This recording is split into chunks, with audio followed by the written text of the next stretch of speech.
നിങ്ങൾക്ക് വിചാരിക്കുന്നാവില്ലേ എങ്ങനെയാണ് ഈ ഏപ്രിൽ ഫോൾസ് ഒക്കെ ഉണ്ടായെന്ന്? അതാണ് നമ്മൾ ഇന്ന് ഈ വീഡിയോ നോക്കാൻ പോകുന്നത്. 1582 പുറത്തിറക്കിയ ഗ്രിഗോറിയൻ കലണ്ടറാണ് നമ്മൾ ഇപ്പോൾ ഇന്ന് യൂസ് ചെയ്യുന്നത്.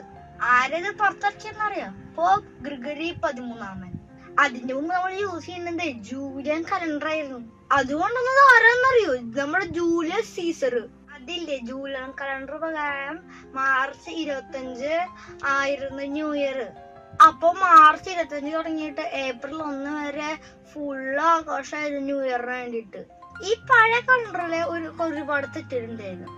ഇത് മാറ്റിയിട്ടാണ് പുതിയ ഗ്രിഗോറിയസ് കലണ്ടർ വന്നിട്ടുണ്ടായിരുന്നത്. അന്ന് റോമൻകാരൊക്കെ ഗ്രിഗോറിയൻ കലണ്ടർ അംഗീകരിച്ചു. പക്ഷെ ഒരുപാട് ദൂരം ഉണ്ടായിരുന്ന പാരീസ്, ഫ്രാൻസ് ആ ഒരു ഭാഗത്തെ എല്ലാ ആൾക്കാർക്കൊന്നും ഇത് അറിയണ്ടായിരുന്നില്ല. ആ കാലത്ത് ഇന്റർനെറ്റ് ഒന്നും ഉണ്ടായിരുന്നില്ലല്ലോ.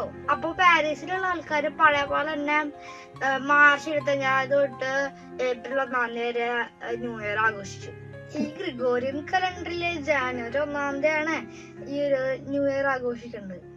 കലണ്ടർ മാറിയത് അറിയാത്ത ഫ്രാൻസുകാരൊക്കെ ഈ ഒരു പഴയ കലണ്ടറിന്റെ പോലെ മാർച്ച് 25 തൊട്ട് ഏപ്രിൽ 1 വരെ ആഘോഷിച്ചു. അപ്പൊ ഈ ഗ്രിഗോറിയൻ കലണ്ടർ ഉപയോഗിക്കുന്ന ആൾക്കാർ പറഞ്ഞു, അയ്യേ മണ്ടന്മാരെ, നിങ്ങളാണെങ്കിൽ വിഡ്ഢികളാണ്, ജനുവരി 1 ഈ ഒരു ന്യൂ ഇയർ എന്ന് പറയുന്നത്.